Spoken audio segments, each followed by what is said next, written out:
Hey, what's up guys, ImpulseEvan here, and today I'm reacting to the video. In this video, I am going to be reacting to the new game theory video. It came out technically yesterday because it's 12 AM right now, and this is going up later today. But yeah, I'm going to be reacting to it. It came out yesterday, and haven't watched it yet, but it's 25 minutes long.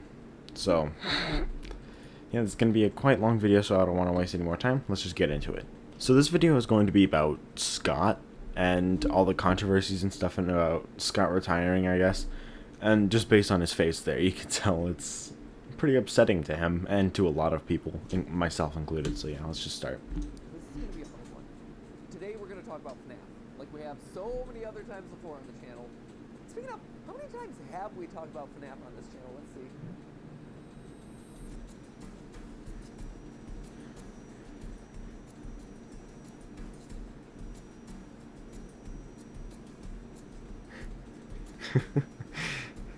$43. 43.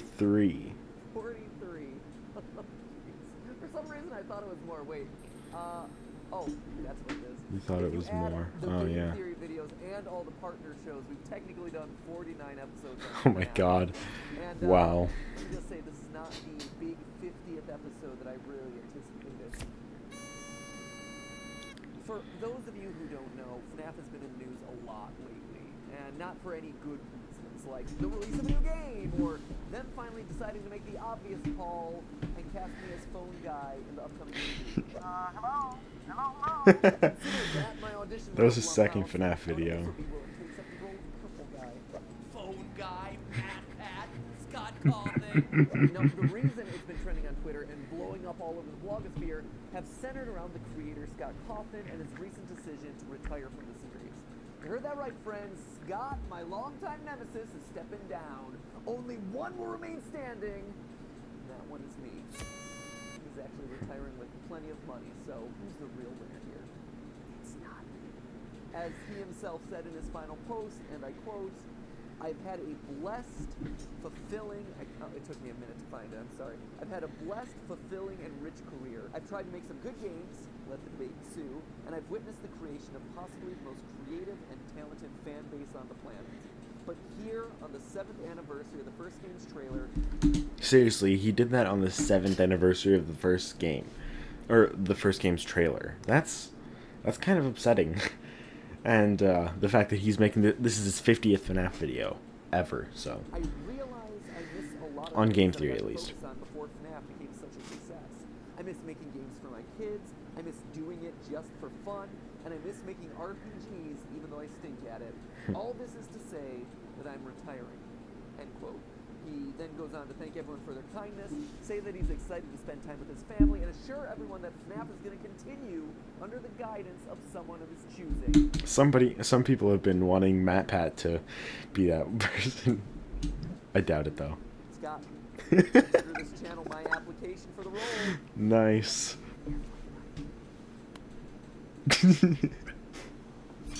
All joking, but also not joking aside, this alone would be a huge deal, right? One of the most successful indie developers of all time stepping down from his still mega popular series after 7 years, with a book series still being released until the end of the year, a new game on the verge of being released, and a movie that's still in the works. I mean, he takes his victory lap around the internet as everyone celebrates his work, and he fades away to go spend time with his family doing whatever it is that indie devs do with their piles of cash. Buy a cereal wall, the candy room, bacon every day for breakfast. I don't know why I think that, but I just imagine that baking is something that rich people have for breakfast every day because it's like the best food ever. But that's not the complete picture of what's going on here, because it's actually the circumstances around his retirement that caused the hashtags to trend. You see, in the days leading up to his announcement, word had gotten out that Scott had contributed sizable amounts of money to various political campaigns in the years between 2016 and 2020. Using the website OpenSecrets.com, an independent non-profit that tracks U.S. political donations, users learned that Scott had contributed around $42,000 to various political campaigns. Now, that on its own might not have been all that newsworthy. No, what made people sit up and take notice was who he had contributed funding to. Republican candidates like Ben Carson, Mitch McConnell, Donald Trump, controversial political figures whose voting histories had been anti-civil rights over the years, especially as it relates to the LGBTQ communities, which, you know, a large... Honestly, people getting mad about that is kind of hypocritical because, like, you vote, you donate to who you want to, like, run the country or whatever, right? Scott donated to who he thinks should run the country. I don't see the problem. It's kind of hypocritical. And you could disagree with his decisions, but, like, being mad at him for it, that's just stupid. That fan base is. And I've seen a lot of people online responding with a, so what's the big deal to all of this news? But you have to stop and actually think for a minute about the position of a lot of the LGBTQ fans of this franchise. This revelation understandably hurt a lot of members of the FNAF fan community, considering that Scott's franchise has been this welcoming and inclusive space for them. One where a lot of people have found the ability to express their unique identities, to know that their support of these games and their game's creator, especially the financial support that comes with that their dollars had wound up funding campaigns for people who are looking to withhold or remove their rights, to fund the elections of people who would forward legislation that treats them as less than human. Yeah, that's gonna feel really horrible. It's gonna feel like a betrayal. It's gonna feel like you had funded your own worst enemy. At first, people thought that Scott's account must have gotten hacked, right? There was no way that he could have done this, or at the very least that maybe he donated to a blanket Republican fund where his dollars had gotten funneled into individual campaigns without his knowledge, but no. After a few days, Scott took to Reddit and affirmed that these were indeed his choices, which then just proceeded to blow the internet up even more. A few days later, he retired, and that was that. A confusing and awkward end to the career of someone who legitimately changed the face of horror and indie gaming forever. Now, a lot of you have been asking me for my response to the whole thing. Does the channel stop covering FNAF? Do I don't think they would. How do I feel? But I think he would support Scott. Honestly, there is a lot to unpack here. A lot. One of the reasons it's taken me so long to respond is because I've had to sort it all out in my own head. I didn't really know how to feel. We've been teaching my son Oliver, who just turned 3 recently, about how sometimes you can feel multiple emotions at once and how that's confusing and how it's hard sometimes. And that lesson at 3 is still just as hard when you're 33. So I had to take time to do my own soul searching and do my own research, quite honestly. One of the great things about the internet is that it moves so fast, right? You need something, boom, it's right there available at your fingertips. But one of the awful things about the internet is that, boom, it moves so fast. There is no time to think. Everything requires an immediate response, a hot take, your knee-jerk reaction, a headline. Search trends last for like a day or 2 at best. New game releases are like old by the end of the week. New video, well, gotta be the first to like and comment without actually watching what it's about. There's no time for thoughts, for research, for introspection if you're gonna be part of a conversation, or no time to look back and actually analyze the data. I mean, heck, by the time that you bothered to finish reading Scott's response to all this drama, he had already posted his retirement. So, since this is going to be a long and tricky episode, to say the least, let me start off by making it crystal clear that I am pro-LGBTQ rights. And you don't have to take my word for that. I was in theater for years before I started doing YouTube, and it is difficult to be a narrow-minded bigot in that industry. If you don't know, I'm a member of the LA LGBT Center, and I attend their events because I support their mission. And most importantly, I've done the best I can to keep a sensitive ear over to LGBT audience members. And also to my team members when they tell me that something isn't okay or no longer okay, or they explain an LGBT perspective that I don't know or understand because I don't live that. I don't have that experience in my life, so I'll never be able to know everything or be able to truly speak on behalf of people in that community, but the best I can do is to try and remain an ally who's always ready to be supportive and as sensitive as I can be. Anyway, I don't say all this to make excuses or try to defend myself by wrapping up in a rainbow flag. Actually, coming off of Pride Month, it actually bothers me how so many companies just use identity politics to be trendier and try to sell more merch. It feels more like clout chasing to me. Yeah, kind of. stances on things. Now, I believe that if you want real change, it's not changing your logo to a rainbow for 30 days, but rather it's giving people of all types opportunities 365 days in the year, regardless of how they identify or who they love. And I'm proud to say that the team consists of people all across the spectrum. And I'm proud that they're here because they're talented and they deserve the chance to show off their unique creativity. Which is why, before I get to addressing the actual hardest subject of all this, Scott himself, I think it's important to say this right up front, or I guess as up front as I can in this long of a video. I will still be covering and supporting FNAF as a franchise. Just like game theory has become so much more than just me sitting in my closet nerding out every week, and is now He's not even in the closet for this video, so. From all different walks of life, the Five Nights at Freddy's is much more than just a single guy living in Texas. I know it's easy to point at his little anim dude avatar and assign everything in the franchise to him. Heck, I've made a running gag out of our little rivalry over the years. But in reality, Scott's just a figurehead, a visual shorthand to represent everyone who is now instrumental to the running of this franchise. All the authors and illustrators of the books, other game developers, merch companies, the Fazbear spin-off universe of fan games, each employing dozens of people who use the franchise as their launch pad for their livelihoods, or as their own personal creative outlets. By not supporting the franchise as a whole, I'm not supporting those creators. And even more importantly, it's also that I wouldn't be supporting the community itself. The people who still do find this franchise as a safe haven. That series is good. Old memories. A source for their unique creative expression. Scott said it in his retirement announcement. I read it earlier. I've witnessed the creation of possibly the most creative and talented fan base on the planet. Yeah, exactly. He's not kidding. There are so few fandoms like the FNAF. I played that game in a video. What other franchise has so many darn fan games dedicated to it? And to me, these fans are the lifeblood of the community. Glitched attraction. Of this entire franchise now, not just Scott himself. And let me make it clear, just because I choose to support the series doesn't mean that I think anyone is wrong to not support it. That's definitely not the case. Wherever you choose to draw the line on this issue is completely valid. I'm just taking you through my thought process and all the variables that I went through as I came to terms with this whole issue. But aren't I, by supporting the series, contributing to Scott's income and thereby what he chooses to do with that, you might ask? And yeah, you probably are, sadly. And that's just a choice that everyone's going to have to make based on their own personal criteria. To me, the good of supporting the community around the franchise and the jobs that it creates is worth whatever minor impact that Scott may be able to enact in the political sphere, which is an issue we'll be getting to in a second. Because here's the thing, friends, this sort of dilemma applies to pretty much any major company that we talk about.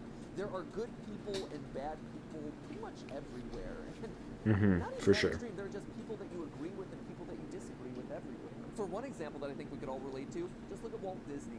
There's great evidence to show that Walt was probably prejudiced against other races, women, other religions. As one biographer states, quote, Disney willingly, even enthusiastically embraced anti-Semites and cast his fate with them. So, do you stop watching Disney movies as a result of that money going directly into his pockets? Or, I guess at this point, the cryogenic pod that the Walt Popsicle waits in, waiting to be reincarnated one day. Or, a more recent and much more extreme example, billionaire J.K. Rowling, creator of the Harry Potter universe, who has just all sorts of problematic viewpoints that she chooses to share on Twitter. Do you stop supporting the Harry Potter franchise to prevent adding to her immense wealth? You can, and it is absolutely a valid option. Hitting people in their pocketbook is always the best place to get them to notice. But where things get complicated is when you start looking to their influence outside of just their IP. J.K. Rowling, for instance, is rumored to earn a cut of every ticket sold to Universal Studios. Does that mean you then boycott that entire place? Even if that isn't true, it's still a licensing deal that she profits from. And by going, you contribute to her ongoing success. It is like this impossible dilemma. I think the TV show The Good Place actually summed this issue up best. These days, just buying a tomato at a grocery store means that you are unwittingly supporting toxic pesticides, exploiting land, contributing to global warming. Humans think that they're making one choice, but they're actually potentially making dozens of choices they don't even know they're making. In my mind, it ultimately amounts to a personal choice where Yeah. you have to weigh the good That's information true. against the bad. As YouTube video essayist Lindsay Ellis said in her examination of whether you can support Harry Potter without supporting J.K. Rowling. Because of her wealth and influence, she's going to be believed more than the lived experience of trans people. And while you... I think what people need to understand is that Scott fully supports LGBTQ+, right? He didn't support those politicians and stuff because they didn't. Like, he supported who he thought could run the country best. And if they didn't support LGBTQ+, that's not why Scott supported them, right? Like he said in his post, he disagreed with a lot of things, but there's also things that he did agree with. So he supported what he agreed with the most, you know? So I think that's what people need to understand the most. And people have a right to disagree with this, what Scott did, but yeah. can absolutely control the way you read or engage with a text. You cannot control the way an author uses their money and influence. And if LGBT rights are something very important to you and you think Scott is dangerous to those, then him stepping down from the franchise and removing himself from social media dismantles a lot of the things that could make him dangerous moving forward. So you can always weigh that into your consideration of how you're going to view the overall franchise. Again, where you choose to draw that line is absolutely your choice and your choice alone. I'm just taking you through my week of soul searching and all of the factors. So that's why I'm choosing to support the franchise moving forward, but it leads perhaps to the biggest question of them all, which is Scott himself, how to feel about it. You know? Again, because the internet moves so fast and because everyone just hates you. So people need to remember that Scott did these things because he thought they were the right things to do. And even if it was the wrong choice, even if you think it was the wrong choice, you have to remember how much good that Scott has done. So many charities. He made an entire game for a kid who was dying. Like, that shows just how much he cares about the fan base. So, yeah, I guess you have your own rights. You can disagree with people. You can not support him anymore if you want. But but if you do disagree with him, just remember that he's still a good person, and remember everything that he's already done for us. Okay. Again, because the internet moves so fast, because everyone just needs to read, I never really saw people looking at what he actually said in his response to all this drama. Instead, just jumped to the conclusion of, well, he admitted that he donated to these people, so he has to be canceled now. And hey, to some people, that's enough. Just supporting some of these individuals is an outright deal breaker. And again, that is totally your right to make that call. But to me, I wanted to know more, right? Because I had a feeling that maybe this is tied to the state of American politics. And this is stepping way outside of my comfort zone here on game theory, but Yeah, I don't know anything about politics, so. personally, I just hate American politics. It's always been a frustrating process to me because it forces you into one of two buckets. Are you red or are you blue? Are you elephant or are you donkey? Are you Republican or are you Democrat? It is a binary choice between two parties. Two people that are for these really important jobs, and that's about it. There are no other options. Or there are other options in the form of independent candidates and third parties, but because the system is set up the way it is, they don't really stand that much of a chance. And so everyone is always telling you that if you vote for them, you're throwing away your vote. So long story short, most elections just wind up being a compromise. You have to pick and choose whatever your most important issues are for that election cycle, and because no one candidate truly embodies them all, you have to vote for the lesser of two evils, in a sense. There is never this one perfect candidate. And yeah, and that's exactly what Scott did. He still disagreed with certain things that the politicians he supported. He disagreed with some things that they stood for, right? But he still thought they could do better than the other ones. If you understand what I'm trying to say. That truly represents me as the voter, and I hate that.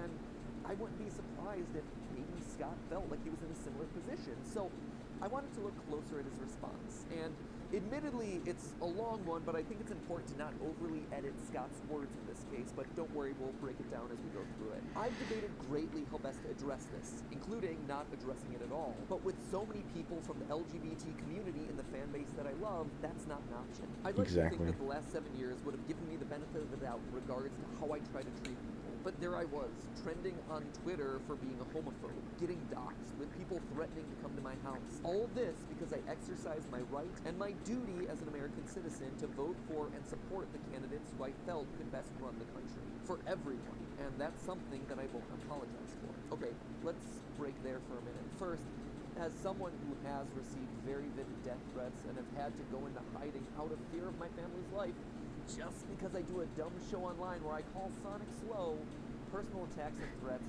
are not okay.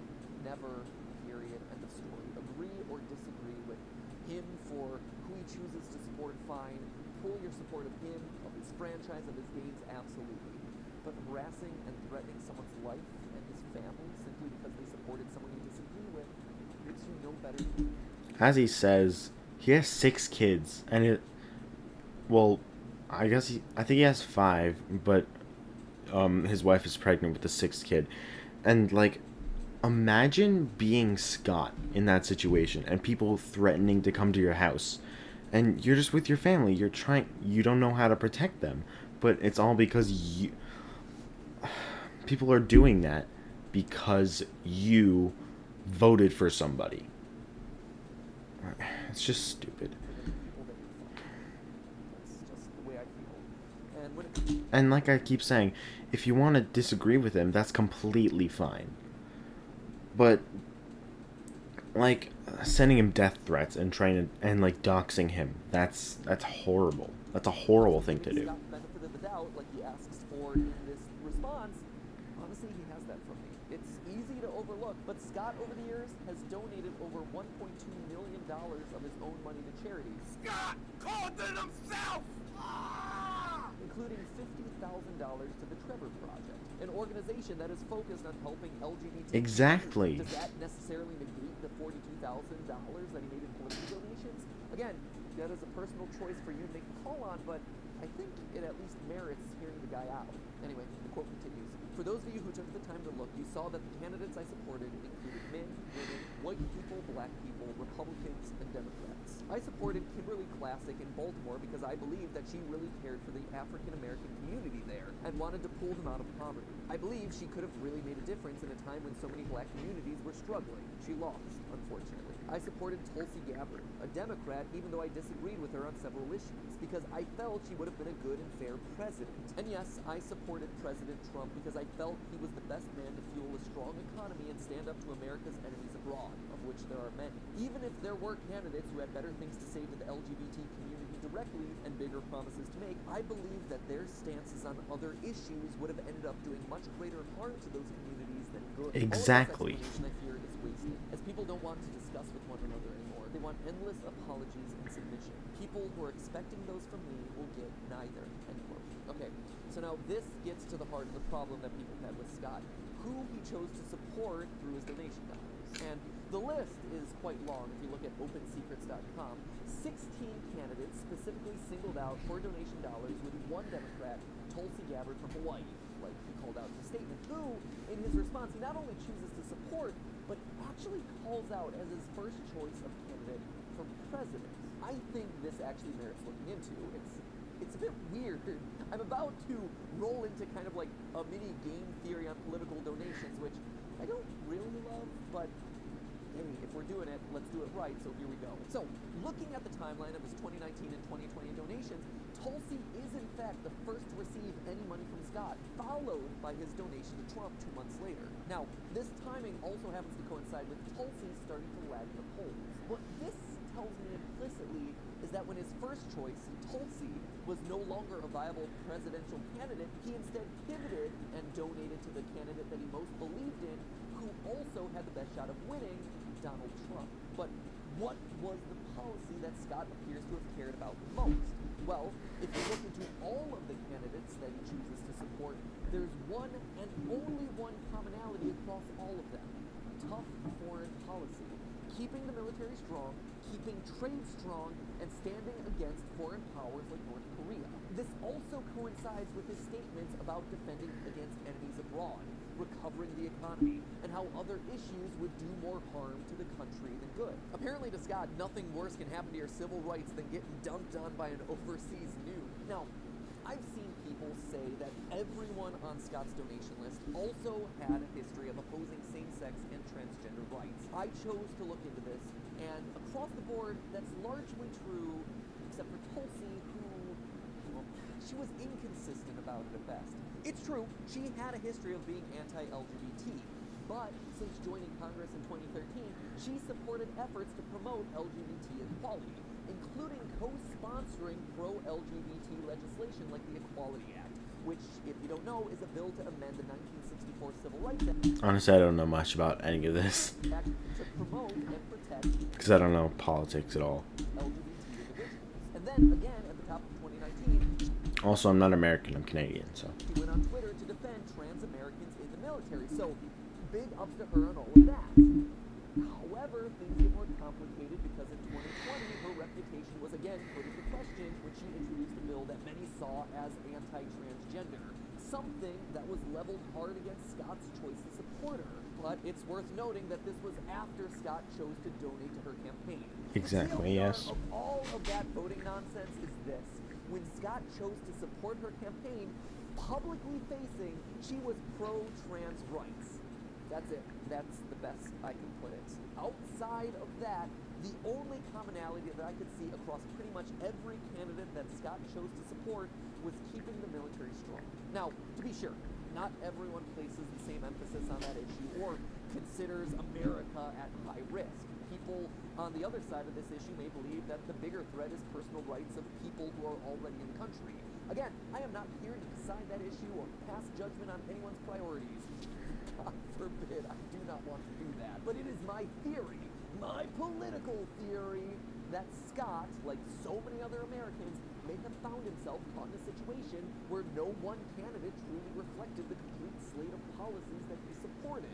And when his first choice of candidate bowed out of the race, one who was publicly pro-LGBTQ rights at the time, he moved on to the next best option in his mind, considering the issue that he thought was most important, in this case foreign policy, therefore him supporting Trump. And let me be clear, I'm not trying to explain away his actions or anything like that, not at all. Am I surprised that he donated to these people? Yeah, but is it enough for me to throw away all the goodwill that I've seen him put into this franchise Exactly. over the years? No. It's not. Like I said, a donation is a donation, and to many that is more than enough to condemn it. But I just thought it was interesting in my research and deserved to be called out when talking about this really complicated topic. I think the challenge here is that life isn't black and white, red or blue, and that the internet a lot of times struggles with nuance, struggles with those gray areas. I gotta be honest, it's sad that this is how everything's wound up. Seeing ScottGames.com go dark after years of me checking it for updates or digging into the source code for hidden clues, it was a sobering moment. It was a sad moment knowing that it was dead. As a fan of this franchise and as someone who respects all the work that Scott's done. But I think the solace that I have and what I would encourage anyone out there who is struggling with this to look at is the net good that this series has provided. Regardless of Scott's political affiliation, his true beliefs, whatever they may be, this series has been a source of security and identity for so many people over the last 7 years, and it will continue to be that moving forward for even more. Life just isn't a game of absolutes. Life is all about trying to do the greatest good with the hand that you've been dealt, and the good that is spawned out of Freddy and his friends, for creators, for fans, for gaming as a whole, it's incalculable. My last few theories have had this recurring theme of, it's a new era of FNAF, the old story is dead, we're on to the next iteration of this franchise, blah blah blah blah blah. And I gotta be honest, now that rings true more than ever. But I assure you, I'll be here with you for the ride. But hey, that's not a theory, honestly. It's a fact. I'm going to be here with you for the ride. But this is a game theory. Thank you for watching, and thank you for staying open. See you next time. I would continue speaking, but honestly, I think everything that I have to say, I've already said. So, hold on, I need to go back to a more lit screen so that my face.